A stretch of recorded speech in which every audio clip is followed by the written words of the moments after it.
할렐루야. 아멘. 너무 반갑습니다. 추울 때보다 따뜻할 때 보니까 더욱더 좋고 더욱더 아름다워지셨을 것 같습니다. 아름다운 마음으로 항시 하나님과 함께하는 여러분들 되시면서 기도하겠습니다. 사랑의 아버지 하나님 감사합니다. 오늘도 함께하는 그 모든 일들 속에 또한 저희들을 이끄시고 저희들의 모든 발걸음도 이끌으시고 마음까지도 이끌어 주셔서 하나님의 전에 나와 이렇게 아름다운 예배와 찬양을 또 드릴 수 있도록 이끌어 주심을 감사합니다. 아멘. 저희들이 주신 모든 것 가지고 찬양합니다. 받아 주옵소서. 아멘. 예수님의 이름으로 기도하옵나이다. 아멘. 벌써 이제 2025년도가 4월 이제 끝나가는 4월입니다. 그러면 뭐 있죠? 5월이 있습니다. 5월은 더욱더 아름답다라고 하는 계절의 여왕이다라고 하는 단어입니다. 5월에는 제가 여러분들에게 축복합니다. 하나님이 주시는 모든 복들을 마음껏 누리시는 여러분들 되실 것을 확신합니다. 그런 마음으로 우리에게 내가 하나님이 주시는 것을 마음껏 누릴 수 있는 자가 되려면 어떻게 해야 되는가 하는 걸 한번 생각해 보시는 그런 짧은 시간이 되었으면 좋겠습니다. 성경 말씀 같이 보도록 하겠습니다. 성경 말씀은 신약 베드로 후서 3장 14절부터 18절까지의 말씀입니다. 베드로 후서 3장 14절로 18절까지의 말씀입니다. 찾으신 줄 알고 우리 같이 크게 합독하도록 하겠습니다. 그러므로 사랑하는 자들아 너희가 이것을 바라보다니 주 앞에서 점도 없고 흠도 없이 평강 가운데서 나타나기를 힘쓰라. 또 우리 주의 오래 참으심이 구원이 될 줄로 여기라. 우리가 사랑하는 형제 바울도 그 받은 지혜대로 너희에게 이같이 썼고 또 그 모든 편지에도 이런 일에 관하여 말하였으되 그 중에 알기 어려운 것이 더러 있으니 무식한 자들과 굳세지 못한 자들이 다른 성경과 같이 그것도 억지로 풀다가 스스로 멸망에 이르느니라. 그러므로 사랑하는 자들아 너희가 이것을 미리 알았은즉 무법한 자들의 미혹에 이끌려 너희가 굳세져서 떨어질까 삼가라. 오직 우리 주 곧 구주 예수 그리스도의 은혜와 그를 아는 지식에서 자라라. 영광이 이제와 영원한 날까지 그에게 있을지어다. 아멘.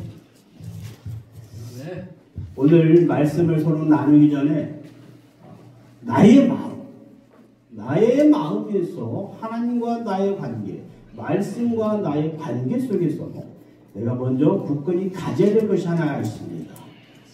무엇이 있느냐? 오늘은 14절의 하반절에 있는 것을 제가 말씀드립니다. 주 앞에서 점도 없고 흠도 없고 평강 가운데서 나타나기를 힘쓰라. 다 잊어버리셔도 됩니다. 오늘 같이 나누는 말씀들이 싹 다 잊어버려요. 뭘만 가질까요? 힘쓰라. 힘쓰라. 힘쓰라는 다른 말로 하면 최선을 다하라. 또 연구하고 공부하고 실천하라. 또 다른 말로 하면 생명을 바쳐라. 그 뜻을 가지고 있습니다. 여러분들은, 저와 여러분들은 이미 온 세상을 살아오는 그 모든 시간들 속에서 지금이 하나님께서 나를 가장 사랑하시는 지금 이 시간에 나의 마음속에서 내가 하나님을 위하여, 나의 주 예수 그리스도를 위하여, 성령 하나님을 위하여, 성경의 이루어지심을 위하여, 예수 그리스도가 다시 오심에 대한 재림을 기다리는 그 소망을 위하여 내가 가장 힘쓰나이다 고백하는 마음을 가지셔야 돼요. 어제 가졌다는 게 아니라 지금 가지셔야 된다. 지금 굳건히 마음속에서 우리가 할 일은 뭡니까? 말씀을 듣고 들을 때마다 아멘으로 넉적넉적 바랍니다. 두꺼비가 됩시다. 오늘 힘쓰라 하는 것은요, 다른 것이 아닙니다. 마지막 때를 살아가는 그 모습 속에서 이 사도 베드로는 얘기하고 있는 거예요. 성경 전체를 보고 다윗을 얘기할 때 한 장으로 딱 구별져서 사도 베드로가 하나님이 천지를 창조한 그때부터 세상이 멸해지는 그때까지, 즉 하나님이 태초부터 말까지 예수 그리스도가 다시 재림하시는 그때까지, 천년왕국이 이루어지고 천년왕국 이후에 모든 백보자 심판이 있는 그때까지 모든 것을 요약한 것이 사도 베드로가 얘기한 베드로후서 3장입니다. 1절부터 여러분들은 다 이미 다 하시고 계시는 그 모든 일들 속에 하나님이 이 세상을 어떻게 할까? 처음부터 멸하기로 작정하였던 그 모습을 가지고 있다라고 하는 것을 6절, 7절에서 얘기하고 계시는 것. 여러분 이미 하시는 그 모습 속에 나는 이렇구나. 하나님이 우리를 위해 태초에 창조하신 그때부터 함께 하시는 그 모습 속에 우리가 이러한 일을 겪었고 또 이런 일을 겪어야 되는구나 하는 것을 알게 해주신 그 모습들을 요약하고 있다. 그러면서 우리에게, 저와 여러분들에게, 말씀을 듣고자 하는 우리 모두에게 하나님을 사랑합니다 고백하고 있는 우리들에게 14절부터 18절의 말씀을 주신다는 것입니다. 점도 없고 흠도 없이 평강 안에 거하라는 거예요. 평강 안에 거하기를 힘쓰고 평강 안으로 이루어지기를 힘쓰라. 저와 여러분들이 얼마나 하나님을 사랑하는 그 마음을 가졌음에도 불구하고 하나님을 위한 그 어떤 일에 과연 내 목숨을 던질 만큼 힘쓰고 있었는가 하는 걸 생각해 보셔야죠. 여러분들, 저와 여러분들이 힘을 다 썼으면 지금 이 자리에 없어요. 왜? 다 썼으니까. 어디가 있을까요? 낙원에 가 있겠죠. 낙원에 가 있지 않다는 것은 뭡니까? 우리가 힘쓸 일이 남았다라고 하는 거예요. 하나님이 우리와 함께 하시는 그 모습 속에 내가 너에게 힘쓰고자 하고 너가 힘쓸 수 있도록 내가 만들어 놓은 여건들이 있노라 라고 얘기하고 있다는 거예요. 그것이 우리는 뭔지를 몰라요. 하나도 몰라. 아무것도 몰라. 왜? 하나님이 직접 나에게 말씀해 주시지 않으시기 때문에 그렇지. 그러나 이미 성경을 통하고 많은 선진들을 통하고 많은 일들을 통해서 우리에게 이야기하고 계시고 얘기하고 계신 많은 것들이 있다는 거예요. 오늘 우리에게 얘기합니다. 왜 점도 없고 흠도 없으라 그랬나? 사람들이 잘못 알고 있는 거예요. 야곱의 계량법, 양계량법에서는요, 점도 있고 흠도 있는 것을 끄집어내렸어요. 하얀 것들 중에 점 있고 흠 있는 것, 이런 거 이상한 것들, 점박이들 다 있는 거 끊어버렸어요. 근데 그 점박이는 세상의 점박이가 아니라 야곱이 만들어낸 점박이에요. 하나님의 뜻에 의하여, 하나님의 양을 계량하는 법에 의하여 그들 모습 앞에서 만들어냈다는 거죠. 하나님의 구약과 신약의 모든 일들 속에서 예수 그리스도를 통하여 우리에게 모든 죄악을 다 사라지게 만들고 죄인 중에 우리를 거집어내셔서 자유자를 만들어주셨고 이제 그 모습 될 수 있도록 만들어주셨던 것을 많이 이해해야 된다는 거죠. 그 방법이 양의 계량법이었어요. 근데 지금 어떻게 됩니까? 점도 없고 흠도 없으래. 우리는 그럼 뭐가 되겠죠? 새하얀 세마포옷을 입고 있는 자들이 되었다는 거예요. 저와 여러분들은 다 세마포옷을 입고 있습니다. 이미 예수 그리스도를 인하여 죄에서 자유자로 옮겨왔고 예수 그리스도를 나의 주인으로 섬깁니다 고백을 하였고 이 하나님을 나의 아버지요 아버지요 아버지요 부름으로 인하여 성령님이 임하지 아니하시면 성령님이 가르쳐주지 아니하시면 성령님이 하지 아니하시면 너희가 하나님을 아버지라 할 수 없다 했던 그 모든 것들을 우리가 행하고 있는 그 모습 속에 우리는 이미 다 세마포옷을 입고 있는 사람이라는 것을 기억하시기 바랍니다. 거기에 점과 흠 이것을 만들지 말라는 겁니다. 내 스스로 만드는 것도 있지만 주변에서 튀어들어오는 것도 있다는 거예요. 튀어오는 것까지 모두들 막아내라 하는 겁니다. 튀어나왔으면 어떻게 해야 됩니까? 씻어내야 돼요. 빨래하고 씻어내고 회개하고 이제 우리가 죽어서 구원을 하지 못하고 천국까지 못하고 이렇게 마지막 심판의장에 섰을 때 그냥 지옥으로 떨어져 버리는 이유는 뭘까요? 예수님이 우리를 싫어해서 그렇습니까? 예수님이 우리를 구원하지 않아서 그렇습니까? 하나님 우리 아버지가 아니라서 그렇습니까? 아닌 거예요. 뭐다?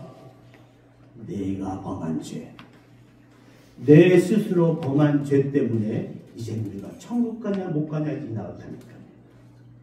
예수님이 요한복음에서 말씀하셨습니다. 죄가 뭐라? 나를 믿지 아니하는 것이다.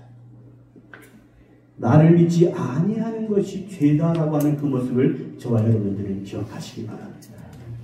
목사님들이니까 뭐 선지자들이니까 다 아십니다. 당연히 하나님과 관계 속에 알고 있고 예수 그리스도가 우리 주인이니까 당연히 믿습니다. 하는데 왜 못 갈까요? 왜? 올바르게 믿지 않았지요. 하나님이신 그분을 믿지 않았어요. 나를 도와주실 분만 믿었어요. 내가 마음대로 하는 자를 내가 만들었고 내 우상을 가지고 내 예수님이여 내 하나님이여 만들어버렸어요. 그런 것에서 벗어나 우리가 되어야 되는 것입니다. 예수님은 말씀하셨습니다. 뭐라고 말씀하셨습니까? 내가 곧 길이요 진리요 생명이다 얘기하죠. 내가 양의 문이라 그랬어요. 하늘로 들어가는 문이다 그랬어요. 나를 통하지 않으면 그 문을 들어갈 자가 없는데 그 문은 어떻게 해요? 좁다. 좁은 문.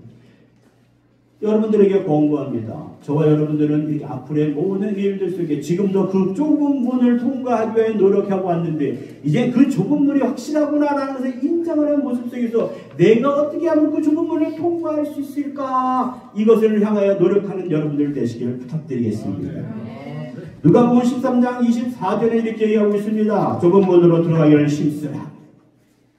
좁은 문으로 들어가기를 힘쓰라. 내가 너에게 이르노니 들어가기를 또한 힘써라. 그 구하여도 못 들어가는 자가 있다. 여러분, 문이 좁은 문을 어떻게 하면 잘 들어갈까요? 문이 좁습니다. 근데 나는 그 들어가려니까 부닥쳐요. 어떻게 할까요? 나를 줄이면 됩니다. 문에 들어갈 수 있도록 나를 줄이면 됩니다. 그래서 성경은 얘기합니다. 버려라.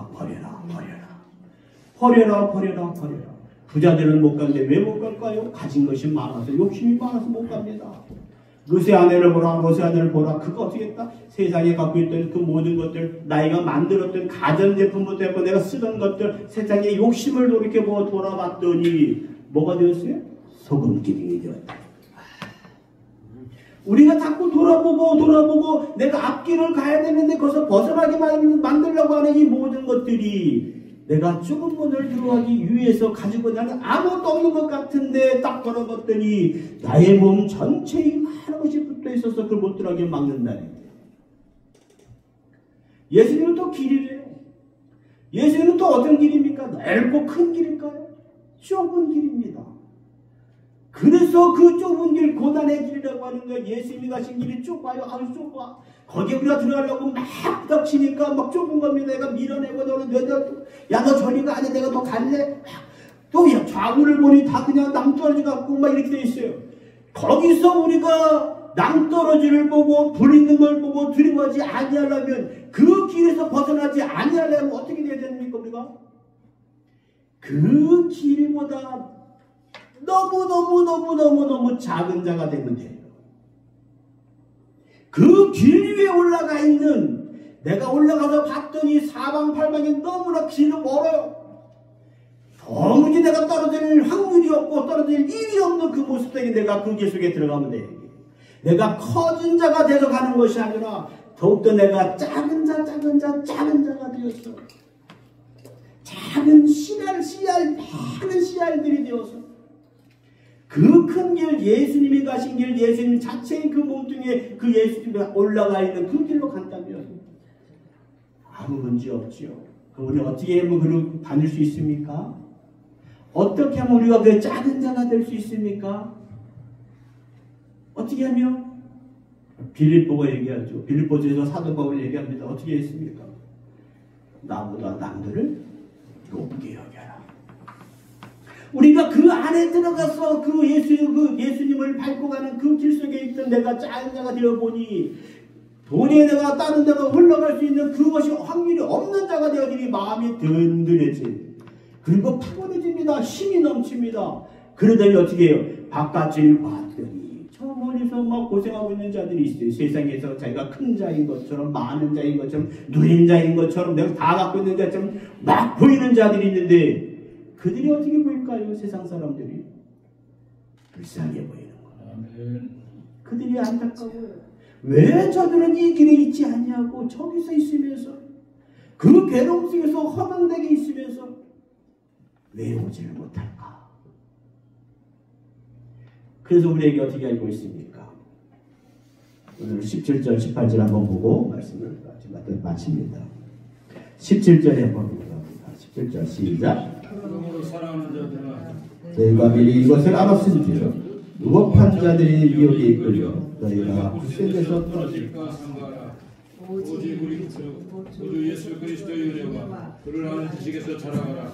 영광이 이제와 영원한 날까지 그에게 있으리라. 아멘. 우리 보고 얘기합니다. 우리가 예수 그리스도가 좁은 길, 좁은 문이라고 하지만 우리가 그 안에 올라가 있으면 그 길은 너무나 크고 넓고 튼튼한 길이 되어서 우리가 거기서 굳센 데서 떨어질 일이 없는 그 모습인데 그냥 그것을 두렵다 하여 내가 작아지지 아니하고 내가 큰 그 모습 속에서 자그마한 길, 조그만 길, 좁혀져 있는 그 길 속에 내가 들어가서 휘청휘청 되고 있는 그 모습이 되어버린 이제 안 와야 된다 얘기를 하고 있는 거예요. 미혹에 빠지지 않는 자가 되라 얘기하고 있습니다. 그 미혹에 빠져버리면 이제는 예수 길을 밖에 벗어나 버렸더니 뭐가 없어요? 생명이 없다는 거예요. 구원이 없다는 겁니다. 우리 말씀을 듣고 말씀을 깨우시고 말씀을 전하는 우리 모든 사역자 여러분들 그리고 말씀을 행하시는 많은 성도 여러분들 이제는 우리가 무엇이 되어야 됩니까? 라고 한다면 조그만 씨앗이 됩시다. 자그만 씨앗이 되라고 그렇게 말씀하셨지 않습니까? 어디에서 씨앗이 되어야 됩니까? 예수 그 길에서 예수 안에서 예수 그 문 안으로 들어가는 우리가 되어야 된다는 겁니다. 겸손해지십시다. 예수님께서 부활하셨던 지난 부활주일 이후에 여러분과 제가 마음을 나누고 말씀을 나눌 수 있는 것이 무엇이 있을까 했더니 오늘 주신 이 말씀대로 우리가 금도 없고 점도 없는 자가 되어서 하나님이 기뻐하시고 사랑하는 자들 되고 마음껏 하나님을 찬양하며 지낼 수 있는 그 모습 되기를 원하셨지 않았을까? 이 말씀을 전합니다. 더욱더 아름다운 모습으로 이 찬양제를 더욱더 아름답게 이끌어가신 여러분들 되시기를 예수님의 이름으로 축원합니다. 기도하겠습니다. 사랑의 아버지 감사합니다. 함께 하심을 감사합니다. 저희들이 주셨던 말씀대로 우리가 더욱더 하나님을 찬양하는 삶이 되게 하여 주시고 더욱더 모든 누구의 기쁨이 되게 하여 주시고 더욱더 겸손한 자, 작은 자가 될 수 있도록 아버지 만들어 주옵소서. 예수님의 이름으로 기도합니다. 아멘.